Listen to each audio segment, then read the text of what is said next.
मी खोटे आरोप नाही करत कधी. बावनकुळेन चूक केली बावनकुळेच म्हणणार, शिरसाटने चूक केली शिरसाटच म्हणणार, बाकीच्या बळच नावं घेणार नाही. यांना आपल्यात खोडी करायची गरज नव्हती. पण बावनकुळेने एक काम चांगलं केलंय. मराठ्यांच्या नोंदी करून मराठ्याच्या नेत्याला खुन्नस दिली. सगळ्या पक्षातले भाजप, शिवसेना, राष्ट्रवादी, काँग्रेस, बेसराम सगळ्या पक्षातल्या नेत्याला खुन्नस दिली बावनकुळ्यांनी. तुमच्या छातीवर नाचून मराठ्याच्या नेत्याच्या मी तुमच्या मराठ्यांचे प्रमाणपत्र रद्द करू शकतो ही खुन्नस मराठ्यांच्या नेत्याला त्यांनी दिली. मराठ्याच्या नेत्याने सुद्धा मराठ्याचं रक्त असल्यासारखं अजिबात वागू नये. एखादा गारीगार ऐकणाऱ्याचं रक्त असल्यासारखं वागावं. बावनकुळ्याने दाखवून दिलं मी मराठ्यांचं वाटोळं करू शकतो, बरबादी करू शकतो आणि करून पण दाखवलं. छाती ठोकून सांगतोय मराठ्यांच्या नेत्याला, तुमच्या डोळ्या देखता मी मराठ्यांच्या पोरांच्या अन्नात माती काढली, विष काढलाय म्हणून. पण आमची सगळ्या मराठ्यांचा आग्रह आहे, मराठ्याच्या एकाही नेत्यानं याच्यावर बोलू नये, मजा बघावी. अजिबात बोलू नका. जितकं मराठ्यांच्या लेकीबाळीचं लेकरा बाळाचं वाटोळ होईल ते उघड्या डोळ्याने बघा. मराठ्यांच्या तुम्ही पोटी जन्म घेतलाय, इतकं गार रक्त कसं रे तुमचं? तुमच्या डोळ्यात देखता एक बावनकुळ्या मराठ्यांच्या लेकराचं आयुष्याचं वाटोळ करून जीवन उद्ध्वस्त केलंय. झोपतान म्हणा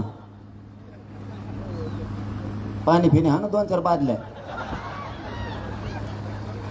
महापारडा फेसन तुम्ही हा ना डुकल्या.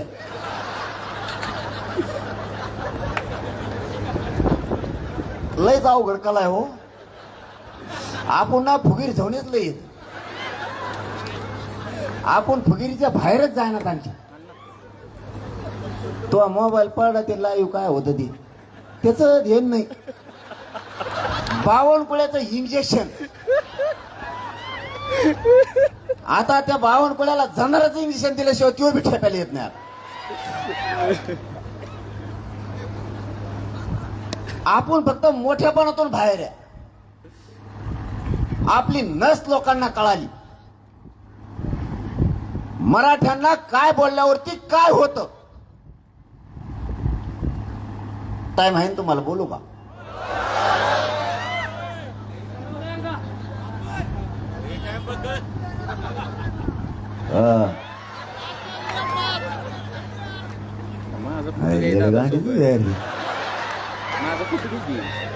बोल म्हणा मला रातभर ठेवी आणि तिकडं मराठी अख्खं वातावरण राज्यात उसळलंय. त्यांच्याकडे का जाऊ रात्रीची ते माड्याची बैठक दुपारात 3 वाजता होती, 1:30 वाजता केली रातची. जातवान मराठी मला बी अभिमान वाटतो, एक बी उठला नाही. जातीत जन्माव तर असल्या मराठ्यांच्या जातीत जन्माव, काड्या करणाऱ्याच्या जातीत नाही जन्मायचा. काय करायचं ते समोरासमोर करायचं. नीतीच्या डोक्यात घेऊन मराठा नाही जगात. आपल्याला आता बदलायचं. आधी जात नंतर पक्ष. बाप जातीला मानायचं, समाजाला मानायचं, नेत्याला आणि पक्षाला नाही. तुम्ही अवश्य सगळ्या पक्षात राहा. आमचा मराठ्यांचा काय दुमत नाही, पण जातीला जेव्हा संकटात सापडेल त्या दिवशी सगळे मराठे एका जागेवरती जातीसाठी उभा राहिले पाहिजे. तुम्ही कुठं राहा, भाजपात राहा, शिवसेना, राष्ट्रवादी, कुंकड बिरा, काय म्हणणं नाही आमचं. पण ज्या दिवशी जातीचा प्रश्न येईल त्या दिवशी सगळ्यांनी एका बाजूने राहायचं, तरच समाज टिकणार आहे. आता आपल्याला बदलायचं. अरे यार बोल बंद कर ना. हे मागच्याच लय काड्या करतात हमेशा. मग नाही सुंबार राहत मला. मग हे तळमळ तुमच्या लेकरासाठी, महाजीव चालला ही लेकर सुखी करायसाठी. 3 वर्ष झालं ना घर बघतो ना लेकरा बाळा बघतो. माझ्या समाजाचे लेकरं लेकीबाळी कशा मोठ्या होत्या याच्यासाठी मी आटापेटा चाललेला आहे. कधी मरण मला माहित नाही, मी इतक्या वेदना आहेत मला शरीरात, तरी मी जीवघेणा निर्णय समाजाच्या हितासाठी घेतोच. शेवटी मी मन मोडून टाकली. लाख मेले तरी चालतील पण लाखांचा पोशिंदा जगला पाहिजे, ती मन मी बंद करून टाकली. लाख मेल्यावर पोशिंद्याला मागं ठेवून का करतो? हागंदारी उठला ढुदूक त्याला माग. एक मेला तरी चालन पण करोडो लेकर सुखी झाले पाहिजेत या विचारानं आपल्याला चालावं लागणार आहे. मी माझी जीवाची बाजी लावून संघर्ष करतो, रक्त जातो रात्रंदिवस. समाजाच्या वेदना हाला अपेष्टा नाही सहन होत. एखाद्या वेळेस 10-5 हजार कमी पडले तर 50 जणांचे उमरे झुजावं लागतात. आपल्या आई बापाला जरा डोके चालून बघा, मराठी डोके ठेपायला ना जरा. 10 जणाला विचारून व्याजानं पैसे काढून पोरग किंवा पोरगी शिकावं लागते. आणि नोकरीने लागलं तर उभं आयुष्याचं उद्ध्वस्त होऊन जात आहे. एका टक्क्यावर हुकलं तर पोरग घरापर्यंत रडत येत आहे. आपल्यात काही म्हणणार आहेत की आपल्याकडे भरपूर आहे, कधी उडण माहीत होणार नाही, लय मस्तीत राहू नको. रावण बी असाच म्हणत होता, माझ्याजवळ लय होतो, बायको नाही सापडली, पोरग नाही सापडलं. मस्तीच्या बाहेर येऊयात युग खूप बदललंय. लोक जगाच्या प्रवाहाप्रमाणे वागायला लागलेत. आपल्याला पण बदलावं लागणार आहे. लोकांनी आपली नस ओळखली. एक तर आपल्याला चांगलं कोणी सांगत नाही. आपल्याला जुनं आठवण करून देणारी संख्या लय मोठी, बावनकुळ्यासारखी. चांगलं कोणी सांगतच नाही. आपल्याला पुरे विचार बदल करावं लागणार आहेत. आपल्याला लोक फुगिणारे नाहीये. इथून पुढे मराठ्यांनी फुगायचं नाही, फुगीर वागायचं नाही. पैशावर व्हायचं कष्ट करून, मग शान के साथ इन करून गोगल्लो निंडायचं. रात्रंदिवस आई बापा संग शेतात कष्ट करू लागायचे. मिळेल ती नोकरी करायची, लागल ती व्यवसाय करायचा, चिकाटीना करायचा. 2-3 दिवस हॉटेल टाकीत, 15 दिवसांनी बंद. गेला म्हणले साहेबाच्या प्रचाराला. पॉम्पलेट चिटकायला कोणीच नव्हते. साहेब मायाले परिवारातले जवळचे, साहेबामुळे मला जावंच लागतं. साहेबाची मान खाली होता कामा नाही. आणि याचे आई बापा मेले शेतात कामं करू करू, आणि याला साहेबाची मान खाली नेऊन द्यायची.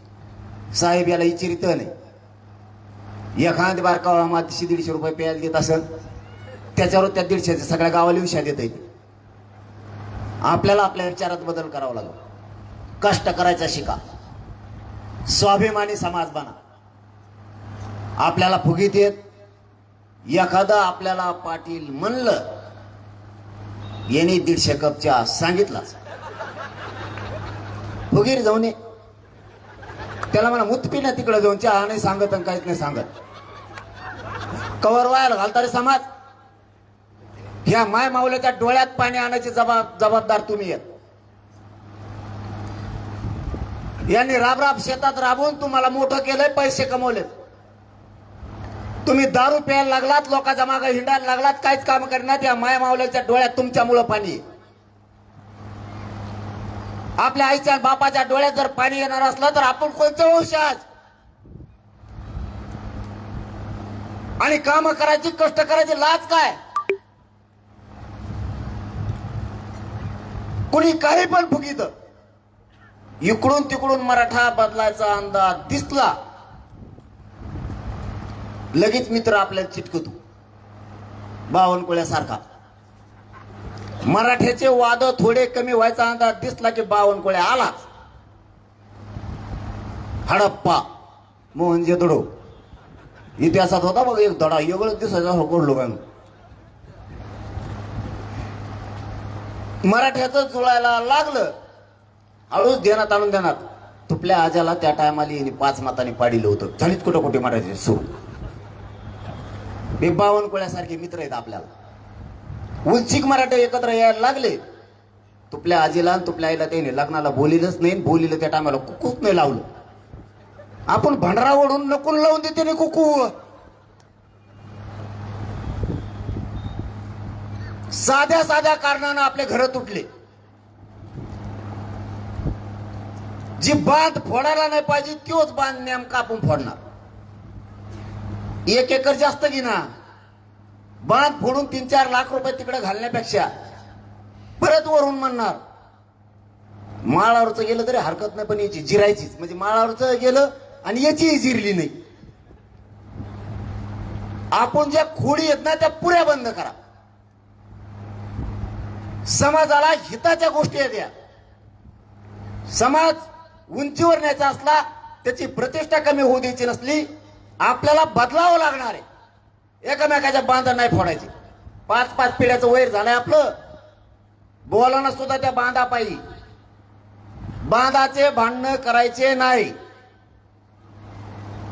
आणि आणखीन एक काम, दारू कुणी पिय जाऊ नका. पिणारच आडाला का करणं लय उंबले दांडी. मला येड्यात काढी ते गोड बोलून खाली उतरी देत, चला चला थोडत जायचं आणि मलाच होरगडीत येत. आणि बाजूला सारखा सारखा तेच म्हणतात आणि मलाच तुडीत येत. आणि बाजूला सारखा म्हणतात सरकी तू कुणाला. मला चिवर बेजार केलं. एवढ्या जाग्यात मग ढोपर मोड होते हाणून. हे कोपर हाणतय ते कोपर हाणतय, काही गुडघ्याने हाणतात असे. आणि परत म्हणतात पाटाला लागून द्यायचं नाही, पाटील आपले. आणि खपा खप गुडघे हाणतोय मागून.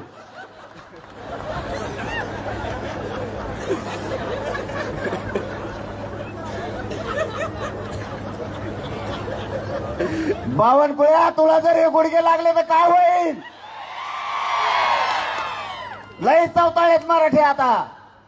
मला गुडघ्यावरून कळालंय किती चवताळेत. दंडुक जर उचललं तर मोडूच तर सोडीत नाही जाता. मला इमानदारी सांगा, खोटं बोलायचं नाही. ते बरोबर नाही, दुसरे विचारवले. एकाने खोटं बोलायचं नाही. मी समाजाला खोटं बोलत नाही, तुम्हाला मायबाप मानलेलं आहे. इथं दारू कोण कोण पितो वर हात करा बरं.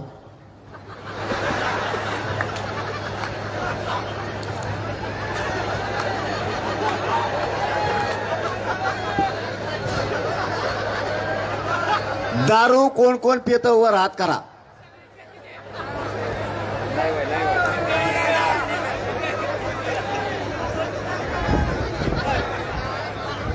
इकडं हात वर नाही झाले याचा अर्थ लय मेंबर दिसते तो इकडं. गावात दारूबंदी. आणि मग तू कुठून पिऊन आला. आता बंद करायची. हा प्यायचे नाही बाबा. आता नाही हाणायची इथून पुढं. बंद. नाही टाकीत पाणी पुन्हा त्याच्यात. बंद आजपासून. मावशे एक काम करा गाड्या तुम्ही. हे जर दारू पेले ना, यांच्या भाकरीच बंद करून टाका. मी तुमचा भाऊ म्हणून तुमच्या मागे भाकरी बंद करा यांच्या सगळ्याच्या. तवाई ठेपेली ते लाजा धरू आपण थोड्या. हे बघा, सोन्यासारखे लेकरं तुमच्या घरी आहेत. ज्यावेळेस बाप घराच्या बाहेर जातो ना, लेकराला माहित नाही संध्याकाळी येताना बाप कसा येणार. पाहुणे रावळे लय नाव ठेवतात, आपल्यावर हसणारे लई आहेत. उगाच व्यसनाच्या आरी जाऊन समाज आणि तुमचं कुटुंब नका बरबाद करू. माझ्या काय बापाची पेत नाही येत तुम्ही. तुमच्याच पासून लोक तुटतेत. इज्जतीचा पंचनामा करू नका. दारू फिरू ह्या गोष्टी बंद करून टाका सगळ्या. आणि आपल्या महाराष्ट्रातल्या आरक्षणातल्या सगळ्या नोंदी आपल्याला मिळवायच्यात. 58 लाख नोंदीचे प्रमाणपत्र घेतल्याशिवाय आता 29 ऑगस्टला माघार घ्यायची नाहीये. आणि त्यांच्या नेमकं ते डोक्यात आलंय की यांनी पक्का आरक्षण द्यायचं ठरवलंय. म्हणून हे मागचं 4 दिवस जे 4 नोंदी रद्द केल्या ना, त्याचं मूळ कारण ती. जर 58 लाख नोंदीचे प्रमाणपत्र मराठ्यांना दिले तर 2.5 कोटीपेक्षा जास्त मराठा समाज आरक्षणात जातो. आणि एकदा जर मराठा समाज सुधारला तर जगाच्या पाठीवर प्रगत जात म्हणून फक्त मराठ्यांची असणार आहे. यांना 58 लाख नोंदीचे प्रमाणपत्र मिळू द्यायचे नाहीत. याच्यासाठी गैरसमज मराठ्यात पसरला. पण खरंच मी पण नशिबाने, मराठा समाजही नशिबाने नियती आपल्या मराठा समाजाच्या बाजूने होती म्हणून जमलं. यांनी 4 नोंदी रद्द करून मराठा समाजात गैरसमज पसरला की हे प्रमाणपत्र टिकणार नाहीये, त्या नोंदी टिकणार नाहीये. यांनाच माहित होतं की हेच पक्क आरक्षण आहे. 150-200 वर्षापूर्वीच्या नोंदी आहेत त्या रद्द नाही करू शकत.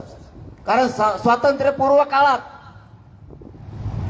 जे कोणाची जात जनगणना नोंदली होती त्यावेळेस हेतू नव्हता.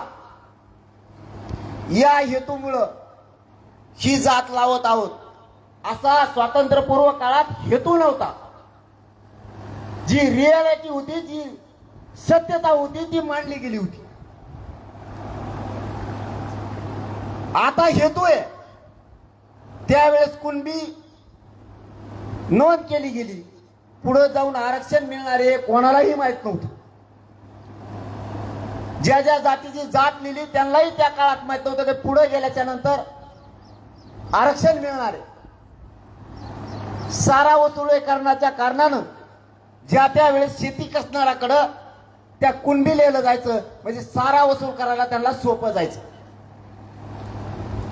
म्हणून यांच्या डोक्यात आलं 58 लाख नोंदी म्हणजे मराठ्यांचं पक्क आरक्षण. आणि मी मात्र ते पक्क देण्यासाठी लढतोय. मग यांच्यात चलबेचल सुरू झाली. शेवटचा डाव का टाकायचा तर मराठ्यात गैरसमज पसरायचा. कारण लाखो पोरांनी पोरीने ऍडमिशन कुणबीतून घेतलंय. त्यांच्यात गैरसमज झाला पाहिजे की जर आता ऍडमिशन गेलं, नोकरी गेली, आता करायचं काय. पुरा समाज टेन्शन मध्ये आणायचं ठरवलं होतं. परंतु नियती मराठ्यांच्या बाजूने होती. मला कळालं बावनकुळेंनी पत्र काढले नोंदी रद्द करा म्हणून. मंत्री संविधानाच्या पदावर बसल्याचं असल्याच्या नंतर कायद्याच्या चौकटीत मंत्र्यांनी काम करायचं असतं. कशाच्या बद्दलची इन्व्हेस्टमेंट आपण करून देतो याच्याकडे बारकाईने लक्ष ठेवावं लागतं. आपण कायद्याच्या चौकटीत बसलोत, आपण कायद्याच्या पदावर बसलोत म्हणून कसलाही निर्णय घ्यायचा नसतो. मूर्खातला मूर्ख मंत्री सुद्धा मराठ्यांचे प्रमाणपत्र रद्द करा म्हणून लिहून देऊ शकत नाही, पत्र नाही काढू शकत. एवढी तरी आम्हाला मराठ्याला बावनकुळे अक्कल आहे. मला कळालं याने पत्र दिलंय, म्हणलं पत्र इकडे घे. आता अधिकाऱ्याची गोची अशी झाली, पत्र द्यावा तर सरकार आहे पलीकडून, नाही देवा तर ह्यो विचित्र प्राणी आहे. ह्यो काय बोलल भरोसा नाही. कारण मी जातीसाठी कोणत्याही टोकाला जाऊ शकतो. मायबापा जातीच्या लेकरा बाळासाठी कोणत्याही टोकाला जाऊ शकतो. पत्र दे म्हणलं, बाकीचं शहाणपणा करू नको. त्या उपजिल्हाधिकाऱ्यांनी बेन देऊन टाकलं. त्याला वाटलं आता जे होईन ते होईन. तिकडून बावनकुळ्या धवशी तू, इकडून मी ये. हे मराठ्याचे पोटे जर पिसाळे कुठं रेटायला बसलेत. गल्लीत कुत्रं नसतं का एखाद बार पळायला लागतं, मागून पोरं गोटे घेऊन पळत येत, आपोआप हागत होती. तसं त्याला आलं टेन्शन. आता काय होईल माहित नाही. पत्र मायबापा हातात लागलं. त्याच्यावरती त्यांनी स्पष्ट लिहिलंय, या ज्या कुणबी नोंदी आहेत ना त्या 5 दिवसाच्या अवैध करण्यात याव्यात. का रे बाबा, माझ्या लेकराचं वाटोळं करायला निघाला तू. काय केलं माझ्या गरीबाच्या लेकरांना. सोन्यासारखे लेकरं आमचे, हत्तीच्या काळजाच्या पोरं तुम्ही का रे खचवायला लागलात. तुम्हाला कुणी अधिकार दिला आम्हाला बर्बाद करायचा. इतका जातीवादी बावनकुळे असं कधी वाटलं पण नव्हतं. ते पत्र मी माझ्या समाजासमोर ठेवलं. दुसरी गोष्ट हाती लागली. सरकारी दप्तरात घेतलेली निर्णयाची प्रत जात पडताळणी ऑफिस मधून मिळाली. संभाजीनगरचे, छत्रपती संभाजीनगरचे जे कुणबी प्रमाणपत्र रद्द केले त्याच्या अगोदर निर्णय झालेला आहे या कुणबी प्रमाणपत्राची व्हॅलिडिटी देण्यात यावी म्हणून. म्हणलं पत्र दाखव. झाली ग गुची पुन्हा. तेही पत्र मी माझ्या मराठा समाजाला दिलंय की व्हॅलिड प्रमाणपत्र कुणबीचं देण्यात यावं म्हणून. आणि मग मात्र मराठींचे तळपायाच्या आग मस्तकाला गेले. आणि इतका औ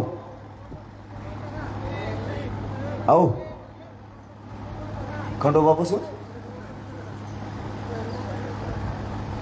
भैरोबापासून अय यार बसून द्या ना. ते लागत तर ज्याच्यात एक एक तुला माहित ते राहून दे ते कोणती ती 50 जणांना एकटा बेजार करतो ते लय अवघड केले. शेजारचे परेशान झालेले असते ना अर्धे वासानी आणि अर्धे त्याच्या शाखो तिला मेळ बेकार असतो. जा म्हणल्यावर तर ते जास्त एडवून करतो. त्यामुळे जा म्हणू नका तुम्ही देण देऊ नका. दोनही पत्र आपल्या हाती लागले आणि मराठ्यांच्या लक्षात आलं खरं असून सुद्धा रद्द केलं जात आहे. माय बाबा मी तरी काय करू. तुम्हाला खरं आरक्षण दिलेलं असून सुद्धा सरकार दबावपोटी जर रद्द करणार असलं तर तुम्हाला सरकारचा बाप व्हावा लागेल. तवा टिकन नाही तर कधीच मराठ्याला मोठं नाही होऊ देणार. कधीच नाही. तुमचं सत्य असून जर जात आहे तर खोटं तर टिकूनच देणार नाही. त्या दिवसापासून अशी महाराष्ट्रात लाट उसळली की प्रचंड मोठी. आता माझी तुम्हाला एकच विनंती. त्यांचं एक षडयंत्र हे शेवटचं होतं ते हाणून पाडलं. त्यांच्या डोक्यात होतं सातारा संस्थांचं आणि कोल्हापूर संस्थांचं गॅजेटेड हे द्यायला लागलाय. हे पक्का आरक्षण कारण त्याच्यात 3,85,000 नोंदी आहेत. 6.5 लाख पेक्षा जास्त मराठा समाज आरक्षणात चाललाय. सुधारला अख्खा पश्चिम महाराष्ट्र. करोडो लेकरांचं कल्याण होणार आहे. करोडो. त्यांना ते द्यायचंच नाहीये म्हणून हे माझ्या पुढं संकट त्यांनी आणलं होतं की हे आरक्षण टिकणार नाही, या नोंदी टिकणार नाहीत. तुम्ही व्हॅलिड झालेला रद्द करायला लागलात मराठ्याला तेवढं तरी कळतं ना. आता तुमच्याकडं एकच जबाबदारी. आपल्या समाजाच्या लेकरावरती संकट आलंय. या संकटात समाजाच्या बाजूने उभा राहा. सगळ्या पक्षातल्या नेत्यांना मराठ्यांच्या माझं आव्हान आहे. बावनकुळ्या जर जातीसाठी करत असेल खोटं काम तर सगळ्या पक्षातल्या मराठ्यांच्या नेत्यानं जातीसाठी खरं काम करायला तुमचे लेकरं मराठ्यांच्या संकटात आले. तुम्ही जर मराठ्यांच्या बाजूने उठले नाही तर आम्हाला काही दिवसांना असं म्हणायची वेळ येऊ देऊ नका की तुमचं मराठ्यांचं रक्त आहे का नाही. तुम्हाला खूप जड जाईल त्याच्यानंतर. सगळ्यात मोठी ताकद मराठ्यांची गरिबाची. तुमचं राजकीय अस्तित्व उद्ध्वस्त करायची ताकद मराठ्यात. हे जे मंत्री जाणून बुजून करायलेत यांच्या माग सगळ्या मराठ्यांच्या नेत्यांनी लागलं पाहिजे.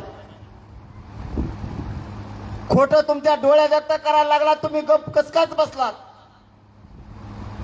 आणि जरी हे गप बसले तरी महाराष्ट्रातल्या मराठ्यांना सांगतो आपल्या लेकराचं आपल्याला वाटोळं होऊ द्यायचं नाही. 29 ऑगस्टला आंदोलन उभा केलंय. आंतरवालीला शेवटचं निर्णायक आंदोलन करायचं. एकही GR ठेवायचा नाही. एकही प्रश्न शिल्लक राहता कामा नाही. 58 लाख नोंदीचे प्रमाणपत्र घ्यायचे. त्याशिवाय सरकारला सुट्टी आंदोलनात द्यायची नाही. सातारा संस्थान, कोल्हापूर संस्थान, पुणे आणि औंध या 200-250 वर्षापूर्वीच्या नोंदी आहेत. याचे GR काढून तातडीने लागू करायला लावायचे. त्याशिवाय माघार घ्यायची नाही. हैदराबाद गॅजेटियर नुसार सगळे प्रमाणपत्र मराठवाड्याला घ्यायचे. त्याशिवाय सुट्टी द्यायची नाही. महाराष्ट्रातल्या मराठ्यांच्या पोरांवरती ज्या केसेस झाल्या त्या सगळ्या मागे घ्यायला लावायचे. तसे शब्द आहेत त्यांचे आपल्याला. यांनी कळीचा मुद्दा एक काढलाय. मराठ्यांच्या पोरांना उद्योजक करायचं ठरवलं. अण्णासाहेब पाटील विकास महामंडळाच्या माध्यमातून पोरांना फायली द्यायची आणि व्यवसायाकडे वळायचं. हा जाणीवपूर्वक कट रचून घाट घातला गेला. लाखो पोरांनी कर्ज उचललं. आज व्याज परतावेच मराठ्यांच्या पोरांचे येत नाही. त्यांचे शिवील खराब व्हायला लागलेत. नरड्याला फाशी लागली त्यांच्या. सगळ्या पोरांचे व्याज परतावे घेतल्याशिवाय यांना आता सुट्टी द्यायची नाही. सगळे पोरं मोकळे करायचे. ओबीसीच्या सगळ्या सोयी सुविधा घेतल्यात आपण GR काढू. परराज्यात शिकणारे पोरं, देशांतर्गतचे जेवढे पोरं पोरी आहेत, यांना वैद्यकीय पासून सगळ्या क्षेत्रातले सोयी आणि सुविधा आणि सवलती देण्याचा निर्णय आपण त्यावेळेस करायला लावला, पण लागू केला नाही. राज्यातल्या सगळ्या पोरांना सुविधा आणि सोयी द्यायच्या ठरवल्या. एकही प्रश्न सारथीपासून ईडब्ल्यूएस पर्यंत ठेवायचा नाही. आपले मराठ्यांचे पोरं आणि पोरी एसीबीसीतून आणि ESBCतून नोकऱ्याला लागले होते. कोणी PSI झालं होतं, DYSP झालं होतं. काहींच्या उपजिल्हाधिकारी म्हणून निवड झाल्या होत्या. या कुठल्याही लेकराला आपल्या घेतलं नाही, आपले अधिकारी झाले असते लेकर. EWS मधून त्या सगळ्या पोरांना बाहेर काढलंय. आपल्याला समाजाच्या बाजून लढायची सवय लावा लागणार आहे. एका जागेवरती बसून समाजासाठी हिताच्या गोष्टी करणं आपल्याला जरुरी झालंय.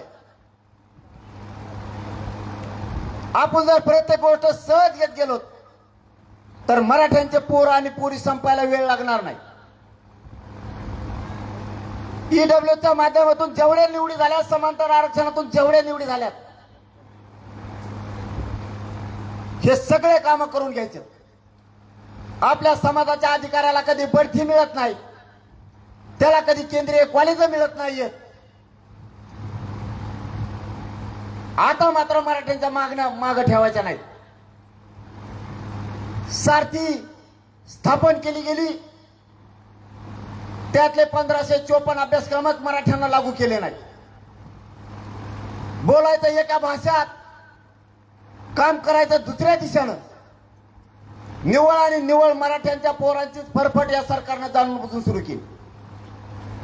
या सरकारबद्दल आम्हाला आशा 100% लागली होती. आता मराठ्यांच्या पोराचा, लेकरा बाळाचा घात होणार नाही. पुन्हा हे त्याच रस्त्यावरती आले. आता मराठ्यांपुढे चालू द्यायचं नाही. यांच्या डोक्यातलं हवा पहिली काढायची. यांच्या डोक्यात हवा आहे आम्ही बहुमतात देत, आमचं काही होत नाही. यांना आता दाखवून द्यायचं. कारण यांना शेतकरी कदारलेत, मुसलमान कदारलेत, मायक्रो ओबीसी पण कदारला. यांनी धनगराचं वाटोळं करून टाकलं. 15 वर्ष झालं आरक्षण देतो म्हणलेत. बंजारा समाजाचा कार्यक्रम केलाय. शेतकऱ्यांचे सुद्धा प्रश्न मार्गी लावले नाहीत आणि आता मराठ्याला सुरुवात केली. यांना एक गोष्ट मराठी आता आपल्या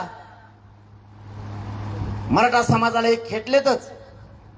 यांना आता दाखवून द्यायचं. यांचा एक शब्द आहे, सत्तेपुढं शहाणपण चलत नाही. यांना आता दाखवून द्यायचं आणि पुऱ्या जगानं मराठ्यांचा हेवा घेतला पाहिजे की मराठ्यांपुढं सत्तेचा शहाणपण चलत नाही.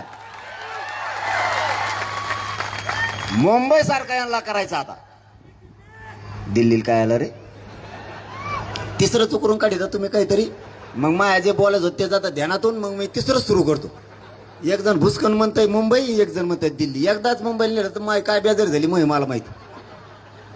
कोण कोणाच्या गाड्यावर खेळत आहे, कोण झोके बांधित आहेत. त्या अधिकारी यायचं मायापाशी आणि ते म्हणायचं होय एक बोलू का. म्हणलं बोलवा. ते म्हणला ते पोरांनी झोके बांधलेत. म्हणलं झोके. म्हणलं इथं कुठं मुंबई झाडं आहेत बा. ते म्हणला नाही ना, पुलालाच बांधलेत. म्हणलं मग खेळून दे. ते रेल्वेचा एक मोठा अधिकारी आला. कोण होता, लाल जरत होता, चप्पाडून तीन त्याची अशी बसला आणि म्हणला मला बोलायचं. मी घेऊन झोपलो होतो. माया पोटात कस तरी व्हायला लागलो तो पुशानामुळं. ते असं 2 पायावर असं हातावरून पायावर बसलो. माया कानापाशी म्हणतो उलशिक बोलू का. हिंदीत शेंगा आणत होतं बरं कधी. म्हणलं हिंदीत बोलणार असलं खाली जाय, मराठीत बोलणार असलं थांब. मी काय बोललो तुला मेळ लागायचा नाही, पुन्हा लफडं लांबन. त्यो म्हणला रेल्वे स्टेशनवर पोर आहेत आमच्या. मी सेंट्रल गव्हर्नमेंटचा माणूस आहे, राज्याच्या अधिकारात मी नाहीये. मी महाराष्ट्राचा बॉस आहे. खा म्हणा, झोपा म्हणा, आराम करा, पोरांना फक्त एक काम बंद करा. म्हणलं काय. ते म्हणे हे पोट्टे काय करते म्हणे तुमचे, एकामेका शर्टाला धरतात म्हणे अशी आणि लांब लोचक लाईन करतात. आणि त्याच्यामध्ये आमचा एक कर्मचारी घालते तर म्हणते रेल्वे पळा डबे. सगळं रेल्वे स्थानक बेजार झालं म्हणून कोणाचंच ऐकत नाही ते. 2 म्हातारे दारात बसलेत म्हणले रात झाली ते उठतच नाही. एकदाच मुंबईला गेले, शपथ सांगतो तुम्हाला खोटं बोलत नाही, ते पोलिसाचा गाडा असतो ना तो पळवतो मला पहिल्यांदा माहिती झाला त्याला चाका व्हायचं असतात म्हणून.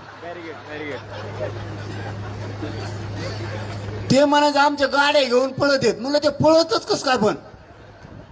ते म्हणले त्याला चाका असतात. म्हणलं काय पोटतंय त्या रे.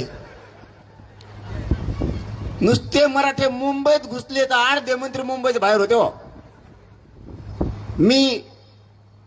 मला वाटतं सावरगाव मध्ये का कुठं तरी सांगितलंय, मुंबईतले 8 मंत्री गेले होते. मी परवा सांगितलं